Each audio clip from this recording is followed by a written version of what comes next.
Oh, guys, let me tell you, this episode is going to be a doggone good time. We're talking about 1981's The Howling. I'm Dusty Lane. I'm Nick Cummins. And I'm Jason Mitchell. And we are the Cinebytes. Hello? I came for you. We have such sights to show you. It was an excellent day for an accident. I said, I'm not gonna hurt you. I'm just gonna bash your brains in. I want to play a game. What's the boogeyman? As a matter of fact, it was. This is God. We all go a little mad sometimes. Haven't you? Put your brothers into that door! But sometimes that is better.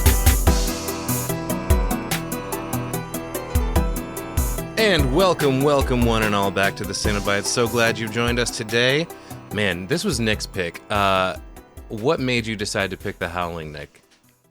So I will say, rewatching it last night, I was like, man, this is, first off, a lot more sexual than I remembered. And Definitely. Second off, it was, I thought it was a lot slower, but I like the unique take on it. That was just, I mean, we talked about in the intro episodes, I like creature features, werewolves being probably topping that thing. And I didn't think you guys wanted to go all the way back to 1931 and just watch Wolfman. So I'm super down to watch Wolfman. I don't know what the fuck you're talking about. all right, well, let's we'll just wrap this up right now. We'll go watch that, and then we'll come back. Okay, that sounds good. Actually, if you watch this movie, you do see a little bit of the Wolfman. That was pretty cool. The couple whole, of scenes. Wolfbane, quote, whatever that is. Mm-hmm. But yeah, 1981's The Howling by Joe Dante. This is a pretty fun fucking movie. It's like a poor man's American Werewolf in London. Yeah, A little bit. yeah, it's cheesier than American Werewolf in London. too, Literally, I think. my first note on my page right here is Cheese Fest. Yeah. I mean, it's like Joe Dante watched American Werewolf in London. He's like, I'm gonna make my sexy version of that. Yeah, now we're talking. Hey, he does make sexy movies. Gremlins, right? He's done some good stuff, Chief man. among them, He did that's a super he did The sexy Burbs. Oh, did he really? You gotta love The Burbs, Yeah, absolutely. Satan is good. Satan is our pal. He also did Small Soldiers. I don't know if you remember that one. I remember Like 94. Something like that. Yeah. It's an old one. I remember not having or not wanting anything to do with that movie. I didn't like the animation. The animation it was is weird and Yeah. creepy in that movie. So let's cover our little spec sheets real quick so we can get into this fucking B movie to end all B movies. So International Films Investors, I believe, was one of the studios. Westcom Productions and Embassy Pictures. Obviously rated R because we got boobies, we got blood. 91-minute runtime, released in 1981. So there's going to be a note that I'm going to mention later that's like almost drawn directly from The Shining. It's kind of funny, which was the year before. Our setting here is I think at first it's LA and then it's just kind of rural Southern California, right? Going to the colony. The Wolf Ranch. Our plot is basically a reporter is sent to meet with a serial killer. Eddie Quist was his last name, right? Yep. And she meets him in a porn theater, which is always what you want. And then this movie completely turns on a dime, and it's almost like a totally different movie 10 minutes in. Like we're on a serial killer adventure, trying to track somebody down, whatever. And then all of a sudden you're like, oh shit, werewolves. Well, and I think it all kind of makes sense, though, because when you do start the movie, who's going to think that there's a werewolf out in California killing people? So the cops are thinking that they're onto a serial killer. That depends. Do I know the title of this movie or not? Because it is called The Howling. That's true. But yeah, it just kind of switches perspectives. Once you know that there's a werewolf going on, then you're seeing that side the whole time while everybody else is still wondering. Yeah, absolutely. Run through some characters real quick here. We've got Karen White, played by America's favorite mom, Dee Wallace. She's great. Honestly, I gotta say, not a whole lot of the acting in this movie is up to par other than her. It's her. It's other than her and Dick Miller, who's also a Joe Dante staple. I was really excited to see him because I didn't actually see him when I was going through the cast list at first. I didn't go deep enough into it, I guess. But we've got Patrick McNee as Dr. George Wagner. Dennis Dugan plays Christopher. Christopher Stone plays Bill, R. William Bill Neal. That's a little bit of a mouthful. Terry Fisher is played by Belinda Bulaski, who I recognized her after we got like a third of the way into the movie. I'm like, oh, it's fucking what's her face from the thing. Not from the thing. Yeah. You have to differentiate here. But speaking of the thing, we do have special effects done here by Rob Bottin and Rick Baker. Yep. I mean, you really can't ask for better than that. Rick Baker's werewolf in this movie. I mean, all the werewolf designs in this movie. Honestly, that's why I picked it. Because the werewolf designs are sick. There was a little bit of goofy stuff we'll get into when we get to the actual transformations, but I mean, I would say a solid 7 to 8 out of 10 transformations. Definitely. Mm-hmm. The look of the werewolves themselves, maybe a little iffy. I don't know. I'll share my thoughts. Dusty's hurting my feelings already. We're just starting. No. Well, okay. So, who did the transformation in American Werewolf? I think it's also Rick Baker. I was going to say Rick Baker, right? Yeah. Okay, so he's just the werewolf dude. Yeah, I mean, he definitely is the werewolf dude because Rick Baker also came back when they did Wolfman 2010. Okay, we'll have to look into as well when American Werewolf in London came out. I wonder if it was pre or post this movie. I want to say probably pre. It was more 70s, right? I think so. 78? Jason's on the phone. He's looking it up. I should know because I like that movie better. Don't tell anybody he's on the phone. We're supposed to be like movie geniuses. Yeah. Dude. So I'm wondering who did the Michael Jackson werewolf. Oh, this is what video? Yeah, that's because what I'm all really. The one werewolf is very Michael Jackson. That was much more of a low key werewolf, though. Yeah, that was just like, here's a dude with some pointy teeth and yellow eyes.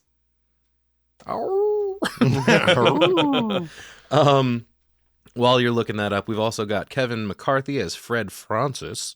I think that might be the older gentleman that's kind of, a lot of these older movies have a character where like Crazy Ralph in Friday the 13th, he's like, shows you the impending doom coming. And that's this old guy kind of wandering around the resort, right? They never touch on it again, but like, he just wants to fucking off himself as soon as everybody gets He's to like, I have to burn. I'm going to jump into the fire. And what a hell of a way to go. Well, there's only a couple ways to kill a werewolf. I guess. They even, I like that they talk about that. They kind of go on that, like, well, how do you kill a werewolf? And they even go to that, like, library of occult and are kind of, like, looking through books about demons and werewolves and fiends. Right. And which that drew me back to Paranormal Activity, looking at his demon book. Yeah. Was it an actual occult bookstore, or was it just a bookstore that had some occult books? I don't know. Everything they talked about was occult, so I just kind of assumed. Oh, newsflash, everybody. American Werewolf in London was the same fucking year as The Howling. Oh, wow. Man, Rick Baker was busy that year. He had a super wolfy year. One of them considerably better than the other. Well, like I said, as far as the effects go, I mean, you've got Baker and Bottin on this. Like, you're not really going to get better than that. No, I like how gross this is compared to, like, so American Werewolf seems a bit more like the realistic touch of the bones stretching out and stuff, but it's not as like goopy and drooly as this one is. And these are, these are your up on their hind legs werewolves. They're running through the woods, whatever. But I like the differences. Right. For sure. American Werewolf was more like all fours. Yeah, more like your traditional, just basically like a dire wolf. Sure. Yeah, and then there was another scene, not to keep talking about that movie because we're talking about this movie, but there's a scene when he's, I think in his dream, there's a scene where it flashes to him in makeup, but to me he looks more like a vampire there. Yeah. So, I don't know. Couple more people here. We've got John fucking Carradine as Earl Kenton. I was surprised to see him in this. That kind of blew me away. I forgot he was in this. When his name flashed, they do like that beginning credits thing. Yeah. I was like, oh shit, like, oh there shit, he is. Yeah, exactly. And then good old Slim Pickens is Sam Newfield, which was that the newscaster? I didn't quite catch if that was the name. I think he's the one practicing his lines in front of the mirror in the bathroom. Oh, yeah, the guy walks in and he shuts the fuck up for a second. Yeah, he's like, oh, crap, I can't practice my lines in front of other people. And it's really funny because when he's practicing, he's going through his, he's got his script in front of him and everything, and he's like, tonight on KBPA News at 5, blah, blah, blah, blah, blah, talking like that, very projected and professional. And then this other guy walks in and he's like, oh, shit, I can't let anybody see me reading my lines. And then he's like, hey, boy, you got a good old girl over there. You need to make sure you take it. I'm like, where the fuck did that come from? Yeah. And then one more mention in the cast, good old fucking Dick Miller, man. I love me some Dick Miller. Obviously, he was at the fucking tree lot in Gremlins, and then at the end, he comes by in the bulldozer or whatever. What else we got? What's the Chopping Mall? Right? I've never seen Chopping Mall. Oh, dude, it's a good one. Okay, yeah, that's we're gonna have to visit that. Gory-ish a little bit. It's like peak 80s, man. Killer robots in the mall, right? Yeah, cool. There's some like head explosions and shit. Well, write it down on the schedule, make me watch it, and we'll talk about it. There you go. Okay. Wanted to mention real quick the director of photography on this was John Hora, and music by Pino Donaggio. Now I mentioned that because, like I said, my first note on this whole thing was this is a fucking cheese fest. And half of the reason behind that was the score. Yeah. And it was I could just tell it was going to be goofy. But I know Pino Donaggio he was kind of a go-to around that time for musical production there. So it's not a name I had heard, but definitely was a note. It was like, it would go from creepy to the 70s porn vibes in the soundtrack. And it was just like, I know we started there, but the porn vibes soundtrack kept going throughout the rest of the movie. There's one part later where Terry is like taking a hike through the woods and we just got a weird like church organ going on. Mm-hmm. Like, what are we doing? So yeah, but DP John Hora, I was super impressed with a lot of these shots in this movie. There's a lot of beautiful cinematography going on. With the nature shots in particular, obviously, the framing of the transformations and all that, really, really well done. So good on him for sure.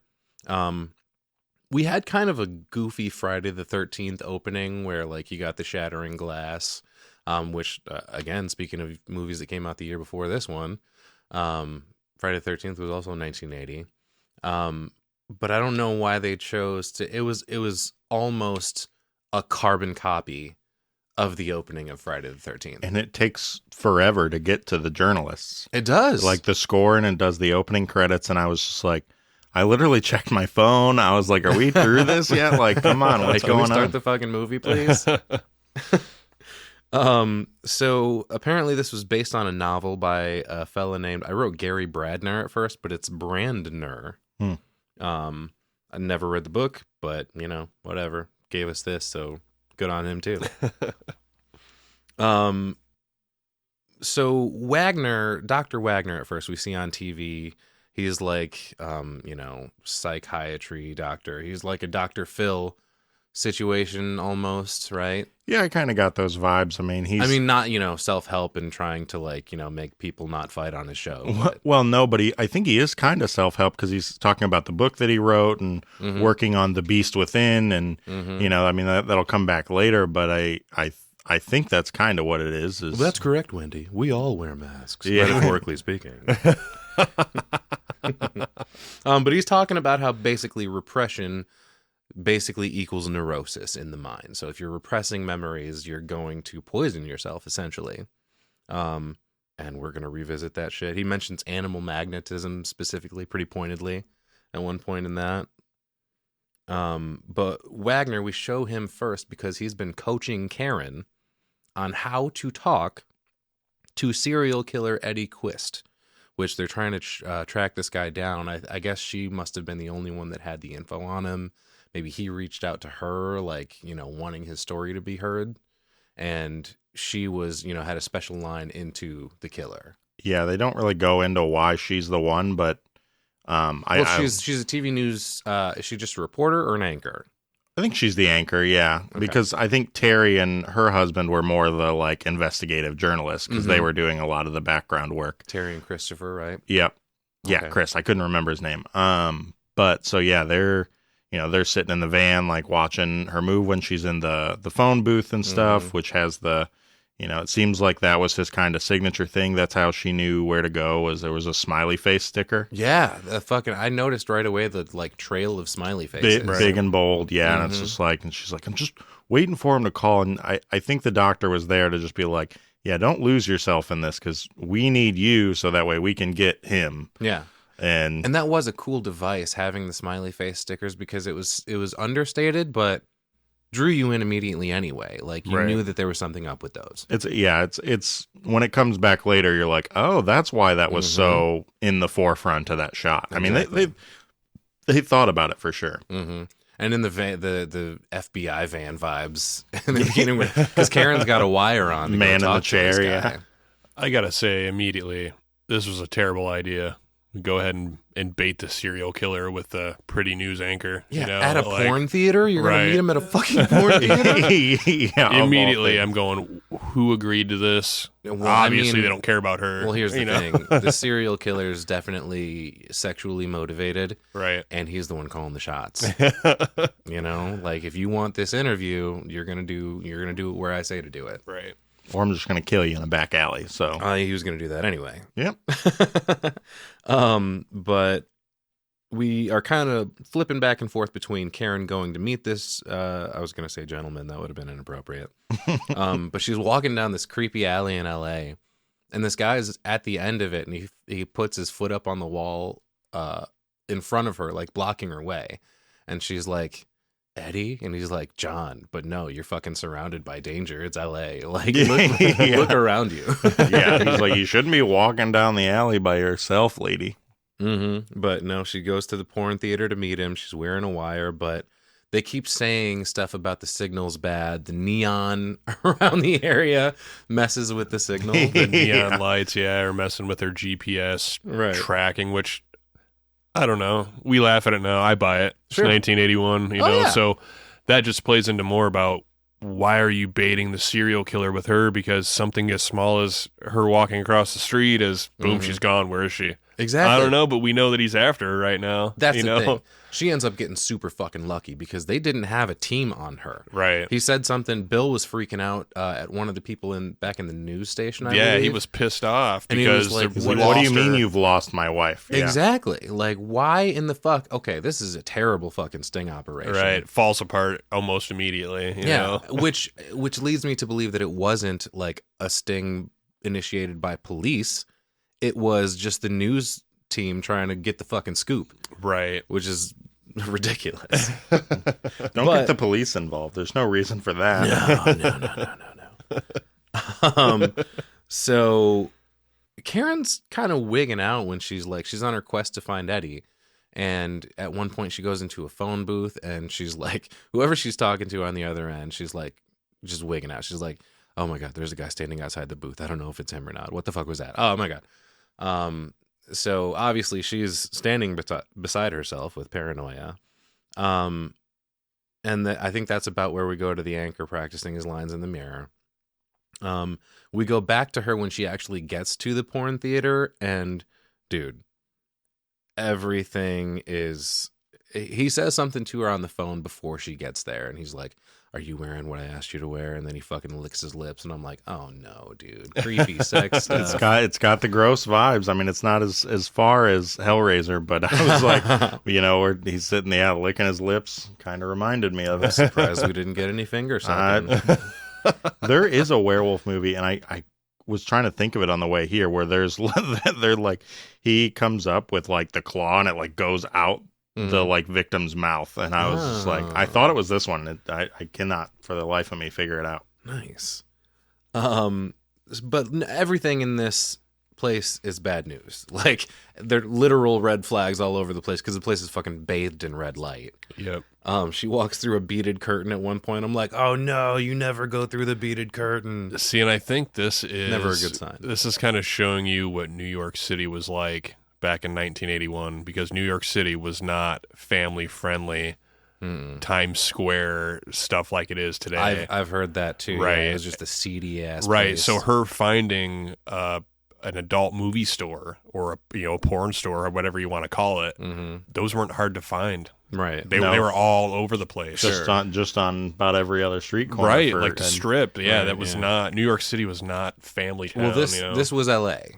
But LA, I mean, but fair okay. enough. I mean, it's the same fucking thing. Damn it! Cut that. We do. Nah, it was a good point bringing up Times Square in New York because that's something that's maybe less known these days. Is like all most people know these days about Times Square is that's where the fucking ball drops on New Year's Eve. They don't think about back in the 70s. It was a gritty, seedy fucking area where there was just porn on display everywhere. Right. Sex workers and stuff. Well, I even Hannah didn't even realize my wife. She was just like, you could just walk into a porn store on the corner, and I was like, yeah. And then you go in, you beat your meat in a private room, and you get the hell out of there. That is by far the creepiest part of porn places to me. Is the fucking little booths you can rent a movie in. Fucking gross. You gotta get your fix real quick. But dude, you can't wait until you fucking get home. That's what I'm saying. Me? It's so strange. Which I guess porn was much less accessible than it is these days. You can just pull out your fucking phone and pull up a video. Right. But you actually had to rent the video back then. You had to rent it, you had to return it, or be a fucking creep banned from the video store.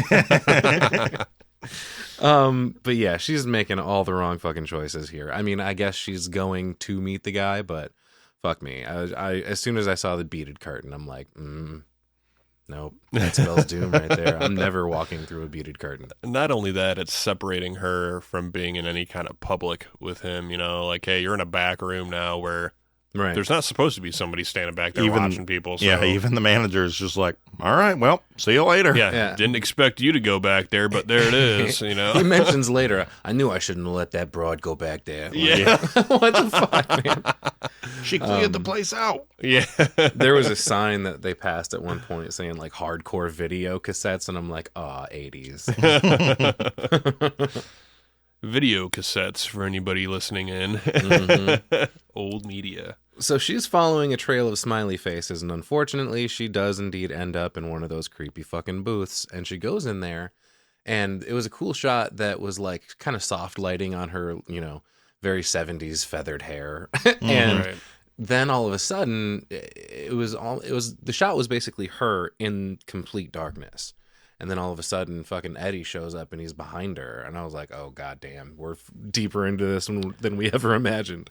Tries to set the vibe with a nice gangbang movie. Yeah, not just a gangbang, because that suggests it's fucking willingly. No, this is a rape video. Right. Yeah, it was so off. When she realized what movie was on, I'm assuming she didn't pick She's that like, one. Oh, no, I've seen this one. Yeah. No, Eddie is a DEFCON 5 level creep. Yeah, but I agree. It is. He just comes out of the shadows and starts breathing all hard, weird and mysterious. I was like, stop that, man! What are you doing? I felt like he was wearing a ridiculous wig in this scene from the shadow, but I think it's supposed to be his werewolf belt. Yeah, I think he was like half wolf going on in this. Yeah, I think he was trying to turn her. I mean, he was going into his beast within. He wanted to get in on this, and he was not going to let her escape. Maybe part of the reason that she does for a while repress these memories, because maybe she didn't understand what she saw, because it didn't make sense to her at the time. Yeah, and in a dark booth like that, I mean, it's it seemed like to me they almost kind of transposed the image of the wolf onto him, and it was kind of flashing between a human form and a wolf. Yeah. That was what it looked like to me, but could have just been a trick of the lighting. Man, you got a werewolf behind you, a rape scene in front of you. What do you do? Where do you go? And the news people can't hear you that you were attached to. Yeah, totally before. Isolated. No safety. But this is why I say she got lucky, because a couple of cops just happened to be in this porn theater in uniform, by the way, on-duty cops. And they just happened to be there when Eddie attacks her. She starts screaming, and they fucking just shoot through the door, not knowing what the fuck they're aiming at. Yeah. Oh my God, policing was a whole lot different back then, I guess. Bullets were cheap as shit, whatever. Man, that's a whole nother subject. We're not getting into on this show. But yeah, so they end up shooting him, killing him, apparently, in heavy quotes. And then immediately, like when she comes out, she's like, "Oh, I don't remember what happened. I don't know." Very quickly blocks it from her mind. She's just like, Exactly. Nope, that was not what I expected, but also like Yeah. what I signed up for. I liked the line when the cop walks in, the older cop, and he's like, "Oh my God, Jesus Christ." And I'm like, that's not Jesus Christ. It's just Eddie. That's going to be a running theme on the show too, I think. But yeah, Karen's messed up. She's saying, "I don't remember." It cuts to a scene at home where she's like taking a nap on the couch or whatever. And there's like some pictures on the mantle. I'm like, is she married to a football player? Is that what's going on here? Or is it just an older like high school picture or something? Yeah, I think so. Okay. I mean, Bill had some jockey vibes to him, I guess. He had all the jockey vibes. But he definitely was wearing a nice sweater. When she has her nightmare and wakes up, because she's clearly got PTSD at this point. Yeah, I was going to say it seemed like some time passed and this was her to show like this is weighing on her very heavily. Yeah, Right. flashbacks and whatever, you know what I mean? She's waking up in a sweat, Right. screaming, and I mean, with good reason. But she's waking up in a sweat to her husband in a sweater, and this fucker looked comfy as shit. So it cuts to Terry and Chris investigating where they've gotten a lead as to where Eddie's like hideout was, I guess. Yeah. The lady says like number 27 on the end or whatever. So they go down there and immediately they open up the creepiest fucking room you could possibly imagine. Headlines, like newspaper clippings all over the place. Drawings of stuff, comic books. Drawings of women. See, Drawings almost, of women and one rather distinguished looking werewolf. Mm-hmm. See, and I get serial killer vibes from all that too. Oh yeah. You know what I mean? 1000%. Especially the newspaper clippings. It's all his you know? trophies, dude. Right. Like he's following his own career. You hear about that all the time, that they're all about, telling their story or knowing people are following their story. Yeah. Their So- like legacy thing. Mm-hmm. I couldn't figure out where I knew Chris from. Mm. Happy Gilmore. What? Yeah. Who was he in Happy Gilmore? He was like the main owner of the golf tournament, like No the whole, yeah. Huh. Okay. Didn't Remember- catch on to that at all. We Not just at all. watched that not too long ago. The short little guy. He's like, Okay. "Oh, I'm sorry. My grandma's gonna lose her house. I don't care. Get out." That guy. Oh, okay. It's been a minute since I watched Yep. that. That's where he's from. But yeah, all of these fucking newspaper clippings all over the place. One of them says "Beauty's heart nailed to wall." One of them says the pitchfork was slippery with blood. I'm like, oh my God. Like, Yeah, this guy was a sicko in more ways than one. yeah. Cool. Apparently he was rather gruesome about the way he went about shit. Jason's over there salivating at the mouth. He wants to know where the murder mystery scenes are. That's why he turned this movie off and he was like, damn, I was hungry. I'm hungry. That hamburger looked good. Burgers for dinner? So at this point, they're investigating this room, and a fucking dog, go figure, like almost attacks. Dude, The only jump scare in the movie, and the dog is just like right at the window. it got me so good. Yeah. It got me so good. Oh yeah. my God! All Yeah. right, hell yeah. I feel like they always do, but yeah, just the dog. It's Oh. really sudden, and the dog is loud as hell. Okay, so at least that's something I can give it back to you on, because you're like all about the gore and like, yeah, nothing bothers me. Jump scares every Except time, spooks. man. Said Paranormal Activity was getting me every time. So Hell yeah. But Terry like throws a piece of paper at him, like whacks him on the nose. No, you don't attack people. Not doing that to me. Wagner mentions something about, because they go to interview him, they're saying we want to basically put on a television special about this guy, which is exactly what the fuck he wants. We should stop catering to these fuckers. Well, you know what I mean? We still haven't learned that lesson in I know. 2024. So, I know. Tell me about do we it. say that? Yeah. Welcome back in 2024, everybody. Oh, if you're yeah. listening, And you know what? I did want to mention earlier, this is actually the first time I watched this movie. January 21st, 2024. Let the record show. This is the first time I watched that Howling. Put it on your letterbox. It'll keep track of it for you. I don't have a letterbox yet. Well, And you should Jason was start. just looking into it. I knew about its existence, so I told you about it. But Yep. then you actually looked into it, and you're like, dude, this is pretty dope. Yeah, I I've been wanna check it using out. letterbox pretty heavy as of the last year. Okay. So it's nice to keep track of the stuff you're watching, what you want to Well, watch. now I'm the last one in the pod that doesn't, so I guess I fucking have to. Thanks. Get it downloaded after we're done. Right. So they're interviewing Wagner about this, and he mentions that this sort of person is dominated by the right hemisphere of their brain, which highlights their creative / artistic / non-rational qualities. And I'm like, fuck you. I took offense to that. I'm artistic and creative, and I also feel like I'm extremely rational.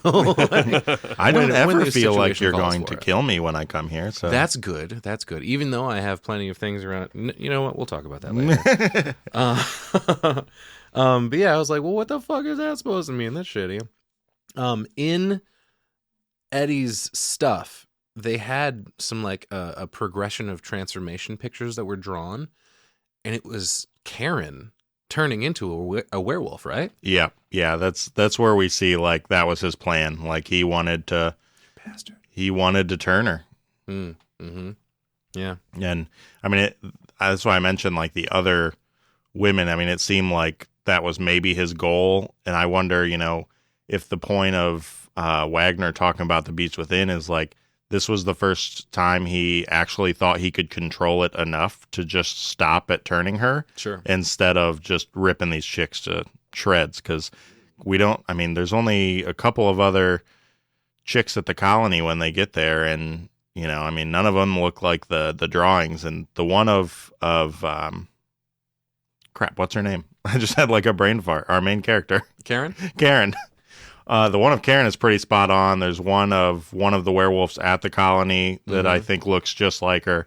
So the artist they had, did a good job, and we didn't see any of the other women that were in the drawings. So I'm wondering if maybe There was one that I was wondering if it was Marcia, our gypsy queen we run into later. Yeah, that's what I was talking about. There was the one that looked like Marcia. So, Okay. There's one that looks like Marcia, definitely the one of Karen, and then we do see one later on that kind of looks like Terry. Okay. I guess I must have missed that one. That one's at the colony. Okay. Yeah. Okay. Oh, in the second creepy Yeah, serial when they killer find room. the second room. his vacation home. Well, he's got to keep all of his trophies. Well, right? you can't stop murdering when you go on vacation. No. You gotta get your fix somehow.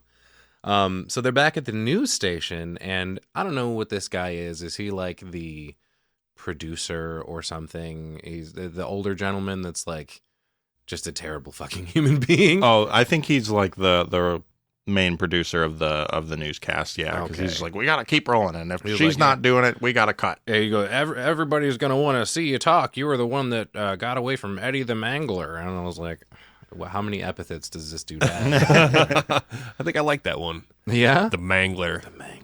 It's not bad. But they mentioned like, oh yeah, she looks like really beat up, and he's like, look fine to me, put her on. Right. Yeah. And then freezes too, like immediately almost. When the news, the actual presentation fires up, this news music is like fucking techno Macarena. 81, man. But yeah, Karen freezes on camera, and then this motherfucker, man, he's on the phone after this goes south, and he's like, well, maybe she's pregnant. Hell, I don't know. Like, Yeah, wow, dude, some of the really? stuff that said there's definitely some dated commentary in the movie. And the next line, he's like, get Fujiyami or Fujisaki or whatever the hell that Oriental girl's name is. Oh, cool. You're sexist and racist. Yep. Excellent. We're going to encounter that so much when we're doing movies that Especially are older. 40, 50 years old, you know, Yeah. and it's Nature one of the of the things that we're going to acknowledge that it happened, but Not we, condoning we, it in we, any we way. can't change anything. It's something that's always going to be there, you know. It's just from the time, you know, and it's Yeah. shows you how much progress we've made, actually. You know, it's not a bad thing. And otherwise, there are things you can enjoy about the movie in the It's true. meantime. Very true.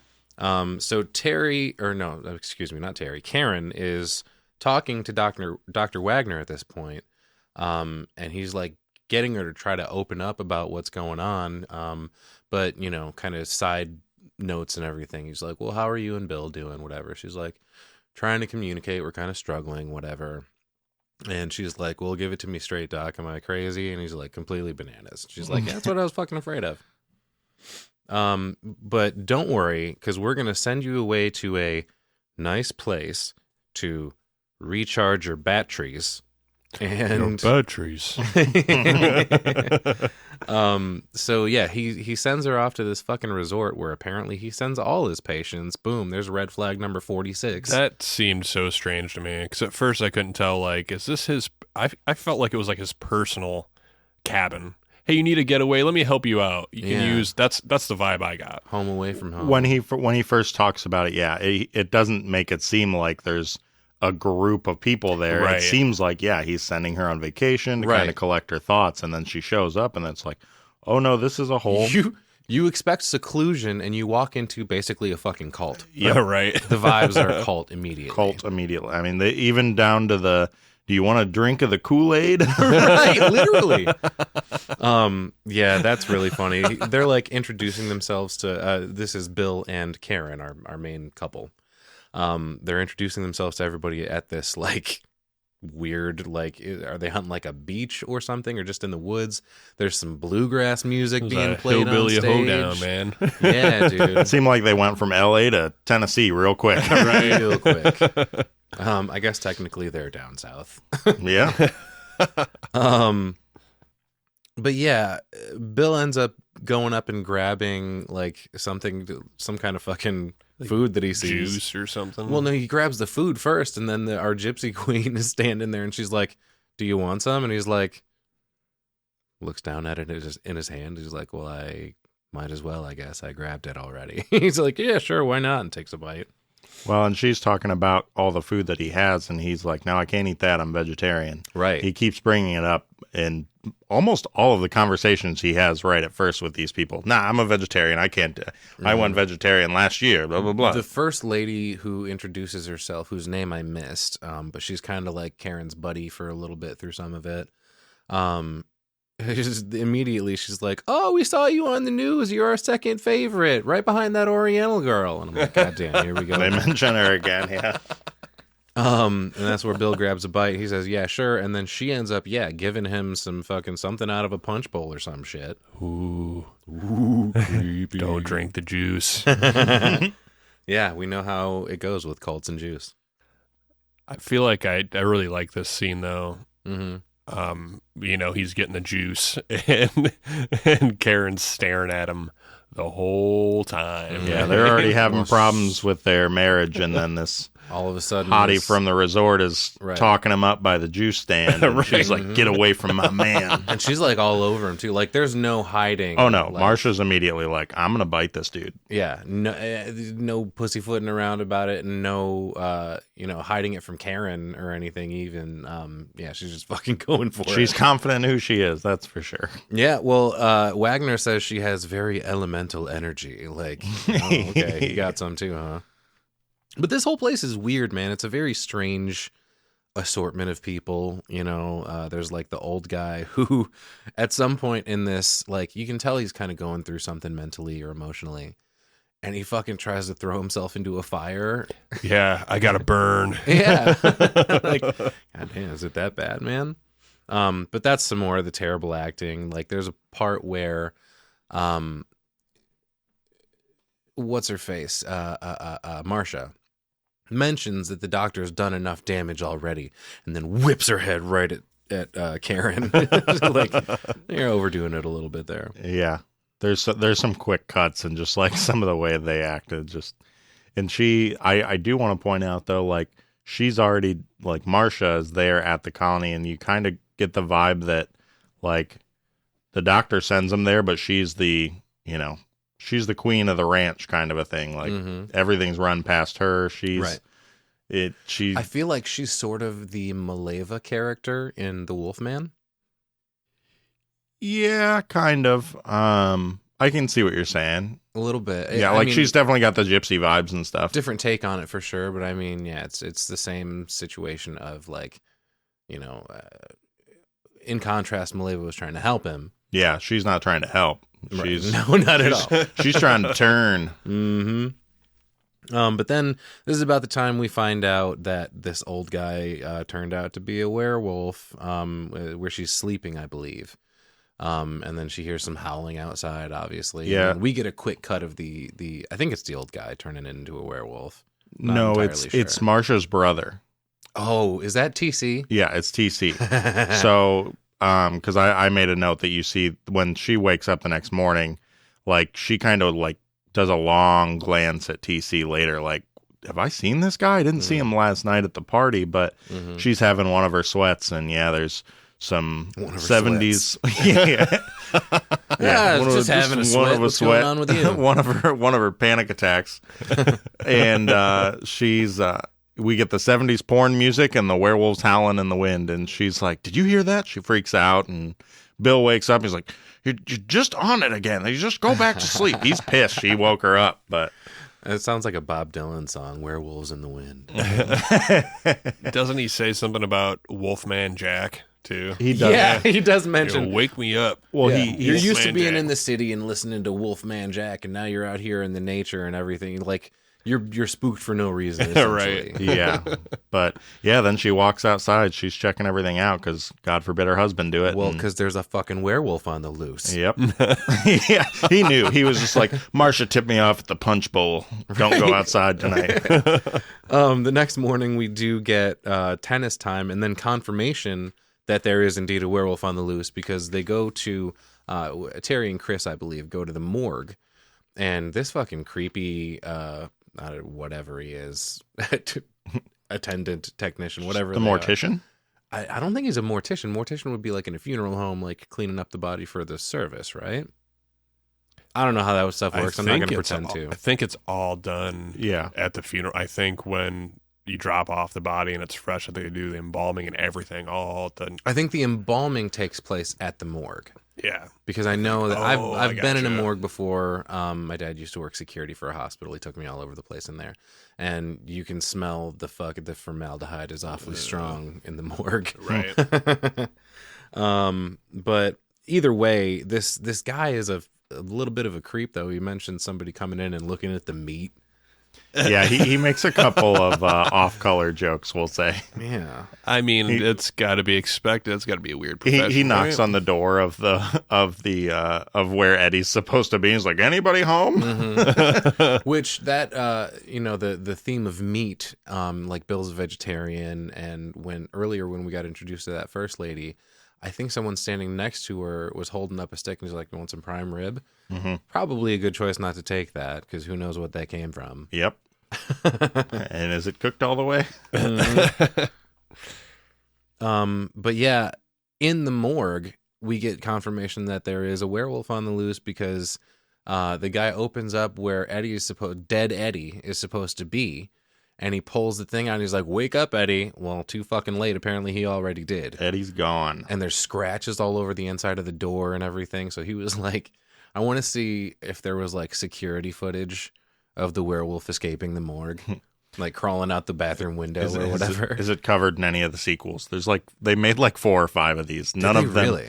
They did. They made a bunch of them. I don't know if Joe Dante was attached to any of them after the first one, and they all they went down in quality after this. Well, I was gonna say is Dee Wallace connected to any of them, but no. I've never seen any of the sequels, so I don't know. But Well, we won't get to it, but she's definitely not. Yeah. we'll visit that later. But I don't want to spoil anything. We're in the middle of the episode. hey, I told people when they first started listening to this program that we are going to be Spoilers spoiling everything. galore. If you're listening to a podcast episode with the title of a movie on it, you damn well better have seen that movie. If not, I'm not sorry. That was your mistake.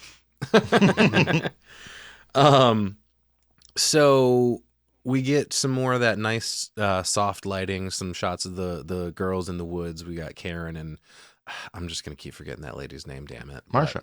No, it's not Marsha. It's her friend. She makes friends her with the little one buddy. girl. Yeah. Yeah, I didn't yeah. catch her name either. But they're walking around. I don't know what exactly they're trying to find, but during that walk, this lady mentions, oh yeah, I tried it all. Scientology, eschatology, primal screamers. And I'm like, what the fuck is a primal screamer? Don't ask. I just did. I want to know. They have a flashlight, but it goes out. Karen's holding it. And then immediately this other lady's like, what's wrong? She's like, what's wrong? What the fuck do you mean what's wrong? In the middle of the woods and the lights just went out. Yeah, can you see? Like, and you know what? She probably does have some night vision stuff going on. She's got that dark vision. Her werewolfiness. So the lady goes, well, here, give me the flashlight. Let me work on it. I can tell about batteries. Yeah. I don't know what the fuck that's supposed to mean, but... that hardcore technology of the flashlight. That's hard to understand, Karen. You better... No way you studied flashlights in your degree for news. Is it negative to negative or negative to positive? Fuck. So the next day, everybody in this colony is going on a big air quotes werewolf hunt. Well, not a werewolf, a wolf hunt. And they're on that because when she does kick the flashlight back on and they find a slaughtered cow or something. I think it was a cow. At first I thought deer, but I think it's a cow. Yeah. And so that's when, I mean, Karen's the only one that freaks out about it because I'm sure her friend knew all about it. But then it's just like, to keep up the act, they're like, yeah, sure, we'll go look for that thing that took out the cow, knowing full well it was the old man the night before. Right. Plus fresh meat. Yeah. You know? Got to keep it around. Mm-hmm. So... yeah, more pretty shots in this movie during the hunt, but I thought it was pretty fucking funny. They mentioned, like, Bill mentions, don't people normally take dogs on these kind of hunts? And he was like, well, no need, don't worry about it. We have TC, their fucking, Marsha's brother is like the tracking coon hound that they send off on the scent of the fucking wolf. He literally like gets down on all fours in human form and they're just like, oh, that's just old TC. Oh my God, dude. I got super creepy hillbilly vibes from that dude. Love it. So yeah, he's running around sniffing stuff out, and they're going on their wolf hunt. They picked that guy up off The Hills Have Eyes set. Right. Because he's kind of creepy looking in general. Mm-hmm. Dee Wallace is great in this movie. We cut back to her in a scene where she's kind of like, things are just running through her mind, and she's hearing repeatedly like, what do you see, Karen? Karen, what do you see? What do you see? And she fucking, is that a part where she's waking up from a dream again? Or was that during the dream? She was napping while Bill was out on the hunt. Because Bill comes home then later, and that's when she tries to be like, well, I'm kind of in the mood. Okay. But I just noticed, like, her deliveries on things are far and above the rest of the people in this movie. Everybody else is just, I don't know, Joe Dante's friends or something. Right. He picked them off the street. Dick Miller. Well, yeah, Dick Miller and John Carradine being the exceptions to the rule, but... I mean, everybody. Well, I was going to say Dick Miller is a Joe Dante buddy. So. Oh yeah, but yeah, everybody else's deliveries. I mean, Dee Wallace is a legend for a reason, and she, she kills it in this movie too. So. Yeah, she was in a ton, and she's always great. Yeah. So we do a little bit of a scenery change here, and we go into town, right? And I want to start this off with a joke. So two nuns walk into an occult bookstore, right? And that's it. That's the end of the joke, because that's what fucking happens. It's nuns walking into this store out of nowhere. No connection to the rest of the movie whatsoever. They're never just brought like, back up again. Let's put a couple of nuns in here. What do you say? And then the investigators go in there, follow them in. Yep. Terry and Chris are in there trying to do some fucking research on, is it lycanthropy or something? Or have they not gotten the scent of that yet? But I like your joke. I think this is where they piece that together. They're talking to the guy, and he's like, "What do you need? I got books on this. I got demons. I got werewolves. I got vampires." Yeah, and then he's very much a huckster, like selling his wares and shit. This is Dick Miller, by the way. He opens his jacket. He's like, "What do you want?" I got the stuff. Yeah, I got a different section for anything you need. Which is why I asked if it was just a bookstore with some occult stuff, or if it was just a totally occult bookstore. Well, I mean, I guess you could maybe piece it together that it is an occult. Maybe the nuns needed some help for an exorcism. Ooh. Now we're talking. But there is a shot later where Marsha and Bill are doing their thing, and her mid-transformation, she kind of looks like Reagan, I'm not going to lie. Mm-hmm. Yeah. I got that too. But yeah, they find this book talking about werewolves. Dick Miller just looks at it, he's like, that's a good book. Like, you've read everything. You gonna buy it? He's read everything in his store, you know? So I believe Bill is wandering around at night now, and he's got a dead rabbit with him he killed on the hunt. And they're like, oh, I thought you said you weren't a hunter. You know, he fucking nails it on his first shot. But then he's got to find something to do with this fucking thing. And he sees TC just hanging out in the woods by himself. And he goes, well, why don't you take that there bunny up to Marsha? She just loves to cook. And that's where I think we get her name for the first time. Marsha is the gypsy lady from earlier. Yeah, you might be right on that. I'm not sure exactly when they say her name, but Marsha, the werewolf. So Bill takes this rabbit to her to cook, and TC's like, oh yeah, she just loves to cook. You know, what does she love to cook though? But instead she just starts making out with Bill. She's like, I'll cook this later. Fuck that. We got bigger fish to fry. I got you in this building, honey. Yeah, you ain't getting out. So we get, while Bill is walking back to the cabin, his own cabin, because he's pissed off at Marsha for making a move on him. Well, he hesitates. I mean, he kisses her back, and then he's like, does for a minute. No, I'm a married man. Right. Yeah, he definitely is into it for a second. He's like, oh shit, nope, never mind. Stands up, and he, like, very rough with her, like, pushes her back, and, you know, a lot of scenes like this were a little too much. Well, for these days, like, they were always smacking women in movies back then. They're just pushing them around, yeah. Yeah. But on the way back, fuck, Bill gets attacked by a wolf. Oh no, it's a wolf. And he stumbles back to the cabin, and shortly after this, we get they're talking to the doctor because he's taking a look at Bill. And Dee Wallace is like, I want to go home. And the doctor very conveniently goes, oh, I wouldn't suggest traveling in his state. I think you guys should stay right here. This is where you belong. Go figure. Mm-hmm. Yeah. It's almost like he knows a thing or two Red about flag this. number 94. Yeah. This is where we get the scene of Terry and Chris watching the Wolfman on TV. But they're interrupted by a phone call. And there's this cute little scene where they're like, Chris is like, well, I'll get it. But he's like kind of tucked in behind Terry. Yeah. And he's like reaching over like, oh, God, no, wait, no, don't worry about it. I'll get it. No, seriously, I'll get it. Just, she's like, you want me to get it? Like, I thought that was fun. Yeah. They're a cute couple. Yeah. So let's see here. Karen calls and has said, Bill's been hurt by a wolf. Bitten by a werewolf, right. Which I like the next day. Bill's sitting there munching on something, and someone says like, oh yeah, I'm sorry, the only thing I had was meat. And he's like, you know what? No, don't worry about it. It's fucking fantastic. I love it. Great. Later on in bed, Bill is also reading. I don't know if you guys noticed. He's reading a book called You Can't Go Home Again. I noticed that they made it a point to show you what book he was reading, but I didn't look up why. Like, what was I think just the about title is what you need to see about it. Like, they're not going home. They're not again. going. Right. Yeah. Karen has a nightmare and wakes up to Bill fucking flew the coop. Apparently, he's wandering around the woods in his bathrobe because, oh, lo and behold, he's going to fuck Marsha. Yep. Carnal instinct, man. He's an animal now. Oh, yeah. All animal. I mentioned when she strips down, oh, we have full frontal and a full moon. And there's like a chorus of howling wolves outside, just like all through the woods, Making love to the sounds of the pack. I feel like they're all making love too. It's like just everywhere in this patch All of the woods is werewolves, just they're just getting whole it bunch on. of horny werewolves. Cue Marvin Gaye. But during this sex scene, Bill and Marsha both turn, which is where she gets the Reagan face. Yeah.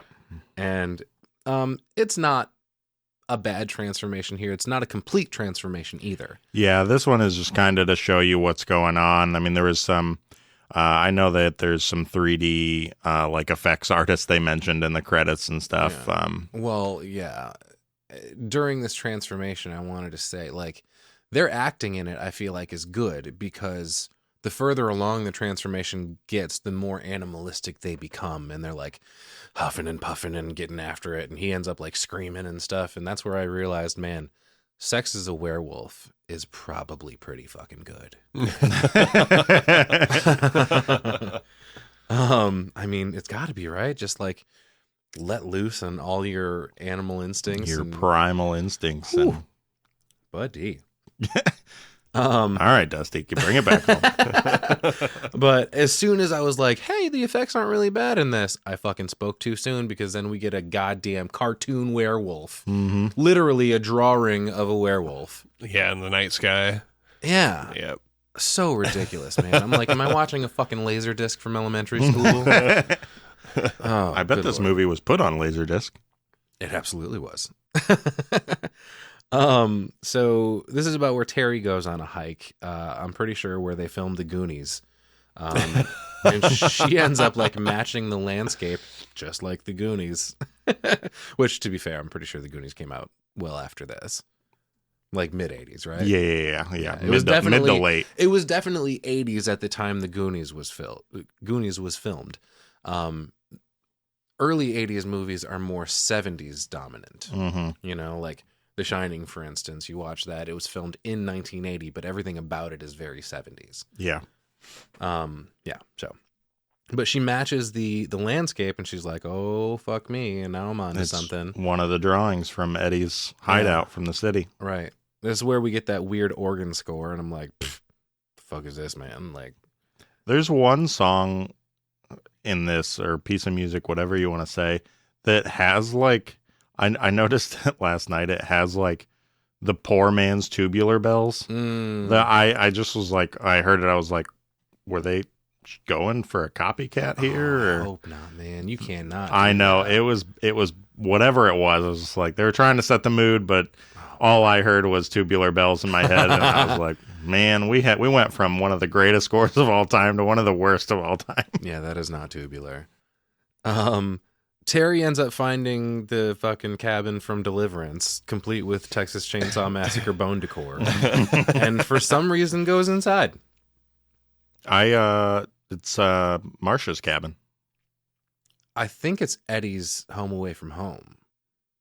That's his, because they go inside and he's got the, shut up, PS5. He's got the newspaper clippings all over the place again. There's more drawings and everything. There's a drawing of, that's where the one of Marsha is, I believe, ? Yeah, well, this is where you find out that he's not the only Quist. That TC is Quist, and like they're all related. Oh, so you think this is a family cabin? I do think it's yeah, that's what I'm saying. Like Marsha, TC, and Eddie, I think all lived in this cabin. Got it. There's a bunch of goofy shit all around this cabin. Like, obviously, we mentioned all the decorations, but there's a can of wolf chili. Yeah. Whatever the fuck that Some means. of the stuff's a bit on the nose. Yeah, is it just like that's supposed to be the brand is Wolf? I Could guess. be. Or is it fucking It's Wolf? Dick Wolf's. Tis chili. But also, very importantly, here we are again with another smiley face sticker. She goes to check out what's behind it because it's on a door. Yeah. Yep. She it's on opens the bedroom door. She opens the door, and that's where we find the other serial killer room with a fucking wolf in it. Oh shit! Which she runs outside, grabs a hatchet. Which, good for her. She's got the survival instincts there, man. She went right for the weapon. She's getting her weapon. But the wolf fucking like punches through a wall and grabs her immediately after she hides in a shed or some shit. I really did like the effect of, because at first I was like, oh, this is goofy. Like the wolf punched his way through the wall and he grabbed her shoulder and then just kind of didn't do anything else. He was just holding her shoulder. Yeah, he's just kind of like shaking her a little bit. Right. And I was like, all right, this is kind of goofy, guys. But then I really like the effect of him ripping the boards out really fast. Mm-hmm. One at a time, but like in rapid succession. It was really cool. And it's in broad daylight. Mm-hmm. They mention when they're at the occult bookstore, like they're going through the tropes, like, well, how do you kill a werewolf and blah, blah, blah. And they talk about the silver bullets and whatnot. And he's just like, oh, that's all just from the movies. You know, you wouldn't know unless you came across one. And so I like that they followed up with like, yep, these werewolves don't abide by those rules. They'll come out in broad daylight and fucking rip your throat out. I like that you don't have to have a full moon. I like that they can change at will, sort of a thing. Because, like, if you were a werewolf, which I have often thought if I were some sort of creature from horror movies, I would probably be a werewolf. I'm a hairy fella, you know. I was going to bring this up later. Hannah and I were on a drive recently. I was just fucking ADHD brain, you know, questions bopping around my head. And I brought that up. I was like, if you could be a werewolf or a vampire, which would you pick? And so you're saying werewolf. I would definitely go werewolf. Okay. Yeah. Jason? I'm thinking vampire, man. Me too, man. Like, not like Dracula though. I'm thinking like in Blade. Like, well, yeah, you used to be in a metal band, so I could see like the blood rave in the beginning. Yeah, you might dude, be into sick. That. Yeah, it'd be Deacon Frost. Oh, there you go. Yeah, he's a sexy yeah, he turns into the blood god. Or would you want to be Blade whooping vampire ass as a vampire? No, he's got too much going on, man. See, I do want to be like the Dracula vampire. I want to just be like that secluded guy, lures people to his castle. Mm-hmm. I got the nice view. I would want to be, if I were a vampire, the updated version of Dracula, though, because I don't want that, you know. Renfield? No. I know. The classic like image of Dracula is like he's wearing the fucking the cloak, the suit. and, He's got the cloak. He's got the big stupid pendant on. The widow's peak slicked back hair. And everything. right. Like that image is lame, but at the time he was an attractive guy. He was seductive. Yeah. That's the idea behind vampirism, is that, you know, the appealing side of it. You know, obviously it's a bit of an interchange with what you have to deal with on top of it, because then you're immortal. You have to watch people die around you unless you turn them too. So more, obviously more modern than this, but Interview with the Vampire, right? Okay.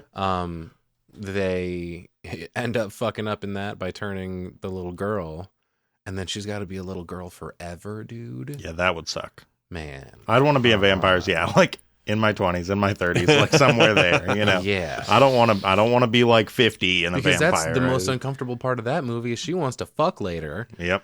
And you're like, oh boy, no, that's not happening, tiny Kirsten Dunst. And she's like, why? I'm fucking 52 or whatever. Like, right. So yeah, Terry, that is in this fucking shed getting attacked by a werewolf. That effect with the boards is great. Then she turns and cuts off this fucking wolf's arm. It's so fucking gnarly. And then I knew that it was going to turn human again. That only makes sense, I guess. Right. I guess, heavy quotes on that. Like what really makes sense in the event a werewolf's arm is cut off? Who knows? But I figured it was going to turn into a human arm again, which it does. But the way that it does so is really weird. It's gross. This is the first time I made like a Hellraiser comparison, because it like bubbles and there's goo and everything. That and then Rob Bottin influence and fucking Rick Baker. Yep. Well, so I was just reading. I looked that up because I didn't know that Rick Baker worked on this movie. So Rick Baker left this movie to work on American Werewolf, and they both were released that year. And then he left it in the hands of Rob Bottin. Wow, that's pretty incredible. Yeah, and I think I can see where the transfer, where the switch happens too. Probably, yeah. And it's somewhere around where this hand gets chopped off. Yep. Because the transformation from a werewolf arm back into a human arm is very the thing. Yeah. Bubbly, gooey, like you said. It's like flipping around, and the skin looks like it's kind of turning inside out. Mm-hmm. It's pretty wacky, man. But yeah, eventually you just have a human male hand and like forearm laying on the ground. And you're like, oh, fuck, okay. And I couldn't wait to see who was going to be wandering around with suddenly a missing limb. One-armed werewolf walking around. Right. Can you transform? Does the body transform, or did just the hand transform? Right. So Terry ends up getting away by cutting the arm off, which is great. We cut back to Bill and Karen, And there are these scratches on Bill's back, which we saw him get in the sex scene with Marsha. And Karen's questioning him about it. Well, she knows because she was like, well, yeah, you got attacked the other night by a werewolf or by a wolf. Gotta stop fucking saying werewolf until we're there. But she's like, you didn't have those scratches after that incident. Yeah, because he tries to play it off. He's like, oh, I must have. She's like, where'd you get those scratches from? She questions him, and then he's like, oh, well, I was just attacked by a wolf, honey. Yeah, you crazy asshole. And she's like, no, I was there when they examined you afterwards. You didn't have the scratches when they were patching you up. Yeah. And he's like, now you're delusional. This is just more delusions of your being out in the country. But she's onto him right away. And she was like, oh, yeah, that Marsha walks by you like a bitch in heat. And that's when he smacks her. Which, of course, that's a great reference, a female dog in heat. Ha, ha, ha, ha, werewolves. I thought when D. Wallace brings it, too. And that line, her delivery there. Oh, like, my bitch in heat. Yes. Oh, man, it was so good. Yeah, that was maybe the best 10 seconds of acting in this movie. Yeah, for sure. Capital A acting. But yeah, he hauls off and fucking backhands her. And she's like, don't touch me. He's like, well, you don't understand what it's like. She's like, I don't want to fucking know what it's like. Why don't you, I'm going to have Terry drive us back into town. You guys can do what the fuck you want. We're out of here kind of a thing. Which at this point is not what Bill wants anymore because he's a fucking werewolf now too. So we go back to Terry, and she makes it into the doc's office, right? And she gets on the phone and calls Chris, and she's trying to tell him what the fuck's going on. She's like, you're not going to believe this. So werewolves are totally real, and I was attacked by one. Found Eddie. I chopped off a man's arm today. I'm having a doozy of a day. Will you fucking...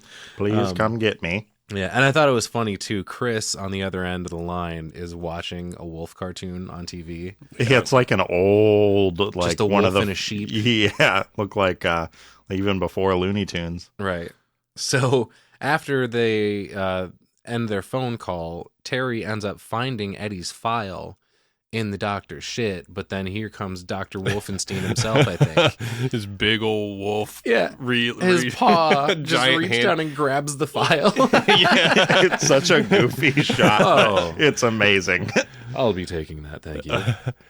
It doesn't make a whole lot of sense to me when the werewolves are supposed to be so like animal and violent, but he can reach over his shoulder, two little fingers, and boop, takes a little piece of paper out of her hand. Just with the nails, yeah. Oh, he can read too. Let me give me that file, But this is also where I took issue with the design of the werewolf, because this thing looks like a fucking high school mascot, dude. It kind of does. Now that you mention that, it was. I do like how they're up on their hind legs. Yeah. I didn't really expect that. I didn't know. But what he to looks like expect. he's going to a furry convention, dude.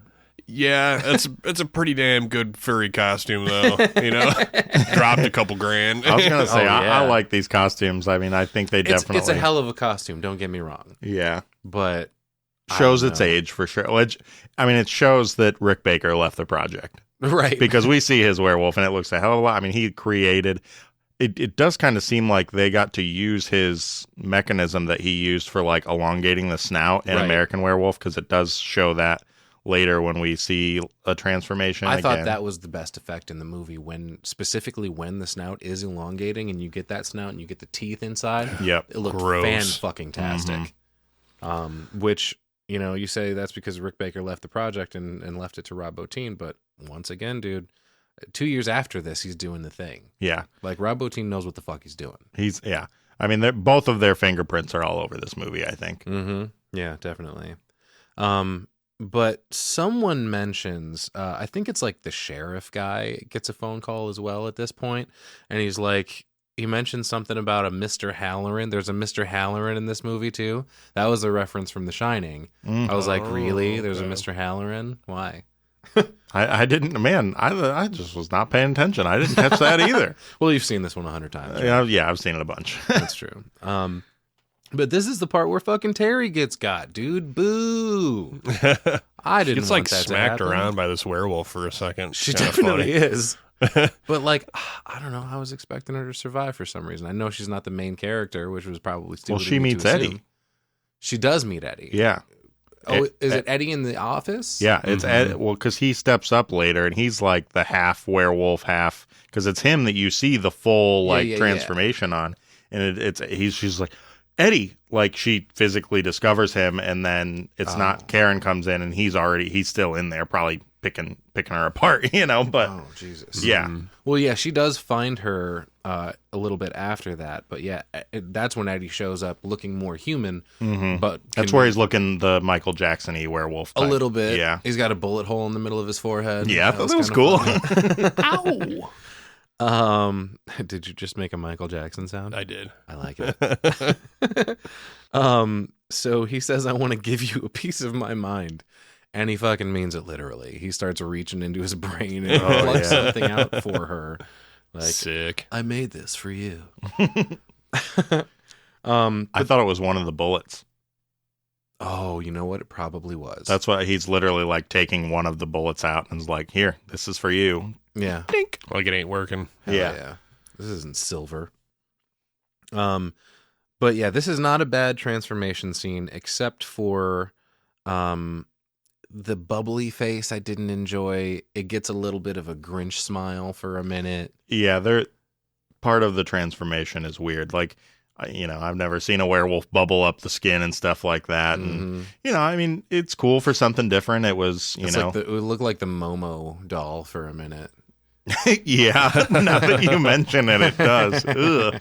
Ugh. But yeah, I mean, the transformation, like you said, the best part is whether it was Rick Baker's contraption he comes up with for American Werewolf in London or something that Rob Bottin also had, that's the best part of the transformation. And then once he turns into mascot werewolf, then we start ripping people up. Right. The ears coming up was a little bit Ernest Scared Stupid with the trolls. Well, you ever seen Dog Soldiers? No. So I think it's Dog Soldiers. They use the same costumes from this movie. Like it's the same werewolf, I believe. No shit. And then I do know that they definitely use it again for Creepshow, the reboot. They use it for a werewolf episode in that. Okay, cool. But yeah, I definitely agree that the snout and the mouth were fucking fantastic. Like never seen better, honestly. But then this is about where Karen is nabbed because she did discover the body. She's talking to Eddie there, gives her a piece of his mind. She's brought to a gathering in a barn where like everybody from all our we're doing our all the friends we've made along the way. It's the curtain call for Yep. And then she's like, Dr. Wagner shows up and she's like, oh, thank fuck, I'm saved. Hey, Doc. And he just grabs her and he goes, no. You're here for the ritual. Right. Like, see, fuck. I knew the whole time. From the time we got to that hillbilly hoedown on the beach, I knew the dude that wrote the book was behind this whole thing. I could see it coming a mile away. Not that it made the movie bad by any means, but I knew it. I had a feeling, Yeah. We confirmed the jump. You can, when he sends her to the thing, that's right. I put some of my things that I was saying about that. We're going to send you to a nice place to recharge your battery. Right. The whole fucking time. What's going on? But no, she's not safe. Not even a little bit. This is where we find out that it was TC that got his arm chopped off. And he's like, oh, look what you did to my hand, you bitch. Christopher at this point finds his way into the doctor's office. And did he press play on the tape recorder or was it the wolf? I seem to remember a moment where there's like a wolf paw slinking away from a tape recorder. Yeah, I think so. I think it was you're right. the wolf, yeah. Okay. That awesome hand. So, but the conversation that's playing was their conversation from earlier. Right. Where she's talking about, oh, Chris, you're not going to believe this. That's Terry, that is. But then it goes all the way through to the wolf attack and shit. And it's like her screaming. In the He like background. hears his wife be attacked. It's kind of uncomfortable. It's pretty fucked, yeah. Yeah. It's like, oh, they were recording the whole time. Like they're keeping every bit of tabs on us. Like, they got eyes and ears everywhere. Right. So Eddie has him cornered at this point. He's got some cool makeup on, which is not wolfy necessarily. It's just like, I don't know, like just his face is muddled. Well, because she splashes Oh, the acid. the acid on him. Yeah. I completely forgot. You skip past how Karen got away because Karen tried to run away, and then they get the cop and the I don't know, his lackey or whatever show up and take her to the barn. You are absolutely correct. Full disclosure: I watched this movie this morning and I was trying to rush through it. Hey, it's all right. Seconds before you guys got here. But no, yeah. So she pours throws the acid on Eddie when she gets out, and then is unfortunately captured. And so then we cut back, and it's just like Eddie just had the fucking tape roll in the whole time he was eating his wife. He's a sickie. Yeah, and one point too, he goes, "Oh yeah, listen to this part. This is good." And it's just her fucking screaming. Yeah, dude. Oh God, shows you just how creepy Eddie is. But man, so he shows up all mangled, and then we get into what you're talking about. He fucking hands Chris the gun, like, "Here you go, buddy. Go ahead."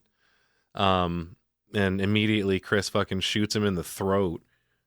That's fun. Some awesome blood splatter here. Mm-hmm. Which I don't believe killed him, but or did it, because like he gets away. Yeah, no. He's got the silver bullets. He slaps Eddie's gun down at first, or not Eddie's gun down. Chris did bring that gun. Because he stops at the occult bookstore and grabs the silver bullets, and the guy's like, "Hey, what the heck?" Yeah, and then Eddie just happens to end up with it. Yep. And he hands it back to him like, "Oh yeah, go ahead and shoot me, bitch. You ain't gonna do nothing." Yeah, do it. Not realizing they're the silver bullets, and then he fucking blows him away with it. Right. So then he runs off. He finds Karen in this fucking barn, and he does mention, "Yep, I have silver bullets." He shoots the first random guy. I didn't catch his name. He was the guy with the meat in the beginning. Like, there's just a bunch of random werewolves here. Just people to fill the spots, I think. But then he also shoots the doctor, and immediately the doctor's like, "Oh, thank God." Yeah. He was ready to be rid of his gift. Mm-hmm. So Karen and Chris at this point, we've got a little bit of a character shift here, or character dynamic shift anyway. They get out of the barn, and this was a little convenient for me that they got out so easily, I guess. Well, they didn't all change until after they get out of the barn. I suppose that's true, but he also, instead of keeping the gun with him, he puts the gun in the bar. The door with the gun, like shoves it through the handles, basically. It's like, this is your only thing you got to kill these things. Yeah. I don't know if that's a great move, which I think it might be a little bit of an error. Continuity wise, because later when they're in the car, they have the gun. Okay. Have to check the IMDb on that. She shoots Bill in the back seat. Mm-hmm. So they end up setting fire to this fucking barn, and they run out to their fucking DeLorean to escape, but it's attacked immediately by another werewolf. They get away from that. And then they drive into a fucking crazed armed werewolf who's shooting at them, and that stops them, and then they get surrounded by fucking werewolves. Yeah, you get the cool scene of like the werewolves ripping out of the burning building. And there's another like board shot, and they're ripping all that down and stuff. But here's where the other thing happened that I didn't expect, because fucking Karen gets bit, dude. Karen gets bit. Yeah, as they're driving away, right? Yeah, man, and it is Bill that bites her. Yeah. Yep. Bill's in the back that's seat. where she shoots him, and then he turns into a human. Yep. Yeah. But I was not expecting Dee Wallace to fucking get got in this. Man, good way to subvert my expectations. No survivors. So immediately she says to Chris, like, "We have to make people believe. We have to warn them of what's coming." And I knew when she said that, and she's a news anchor. Yeah. I saw this fucking playing out. I knew it was coming too. I feel like this is possibly the best way to wrap up this movie, though. Yes. I feel like this ending is fantastic. They hit it right on the head, and you're going to hear why in a second. Because they knew that, okay, well, we were attacked, so our fire didn't stop them. Mm-hmm. So we got to let people go. And so, I agree with Jason that the idea to, all right, let's do this. Yeah. And then completely fuck over the asshole news producer. Well, Chris was seemed to be running the show in the, in the booth there, essentially. And he keeps on yelling at the guy when what starts happening, and he's like, "Let it play." The producer or whatever is like, "Shut it the fuck off." And he's like, "No." He stands up and he's like screaming at this guy, and I think he scares the shit out of him. Like, "No, let the fucking thing play." You need to see this, motherfucker. Yeah, but this is the coolest fucking way to, like you said, wrap up everything, because they're like, all right, we have to tell everybody about this. Oh, perfect outlet. I happen to be a news anchor. But her fucking plan is to transform on live TV. You imagine fucking watching, Well, like, these days you'd be like, well, okay. wow, I feel like it would be the same reaction that they get from everybody else. It would be exactly the same. because they cut. That's right. They cut.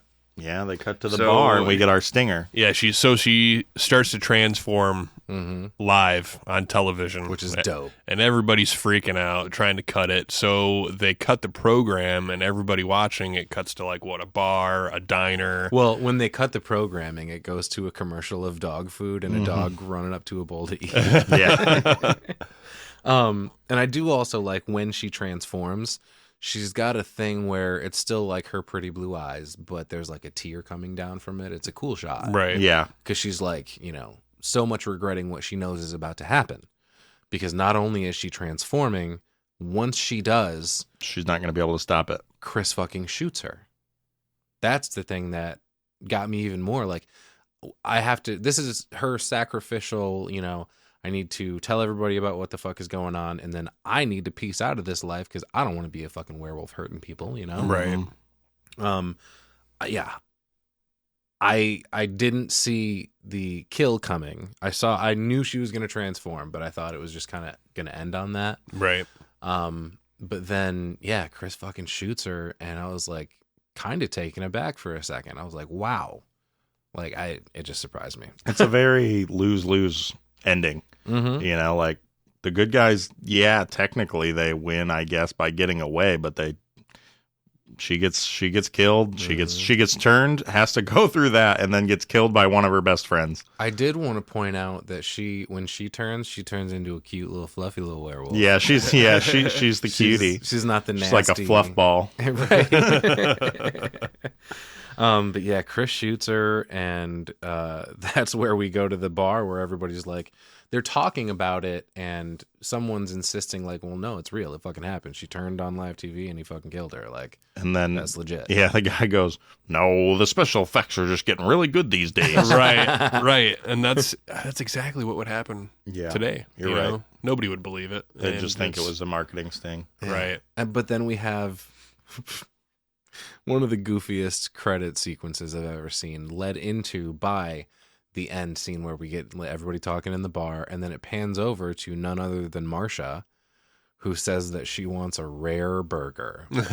And our credit sequence is a close-up on a fucking burger being cooked. The worst looking burger in my It looks awful. Oh my God, it's just like... But so fucking funny, dude. It is so funny. I mean, yeah. You want anything to eat? Burger.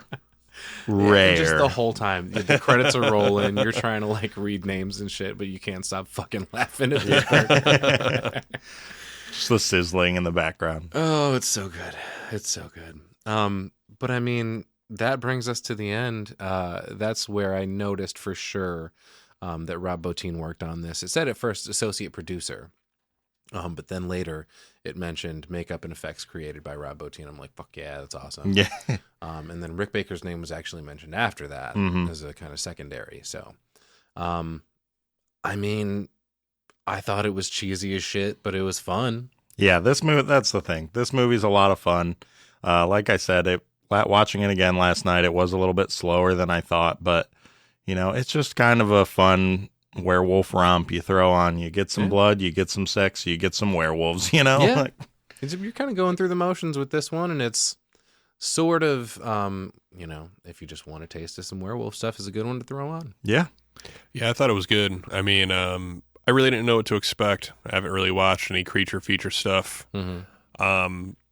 It was good overall. I mean, they threw in some sexual stuff. It wasn't just all werewolves, so it was a pretty well-rounded movie. I think it was definitely good. And there's some, like I've said it a couple times, there's some unique takes in this movie. You get the whole detective angle on, is it a serial killer? Nope, it's a werewolf. And then a fucking werewolf cult. Like, like I said, I haven't seen any of the sequels, but the idea of a werewolf cult is fucking terrifying. Have you seen Trick or Treat? Yeah, I've seen that. Yeah, so Okay. I mean, they have that too. Right. But and those werewolves are also fucking sick. Mm-hmm. Yeah, that one is cool too. They're like ripping their skin off to transform.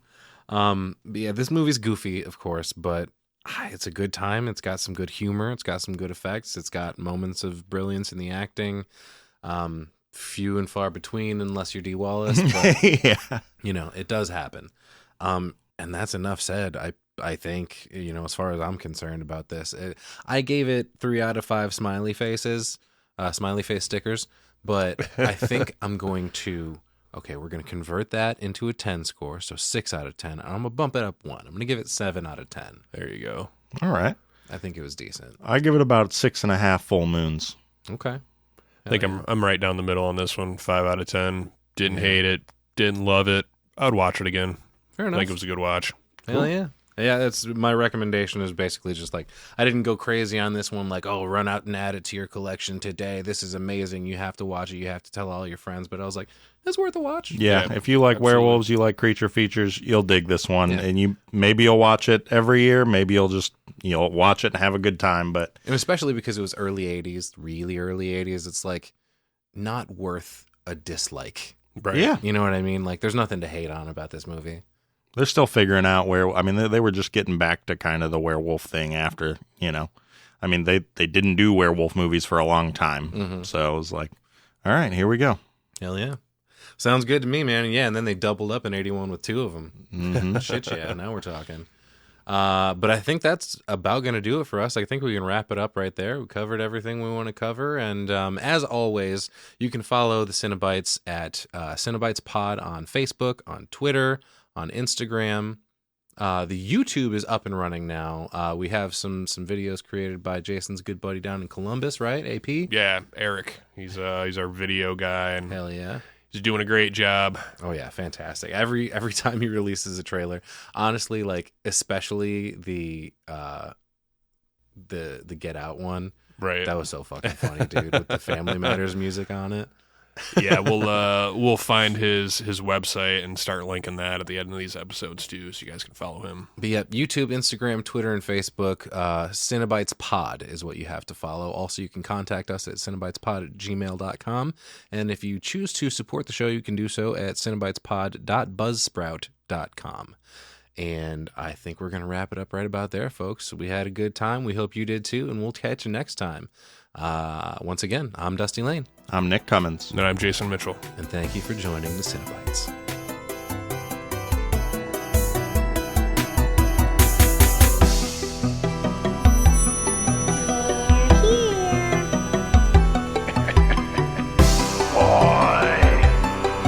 Kill her, Mommy. Kill her. I bid you well.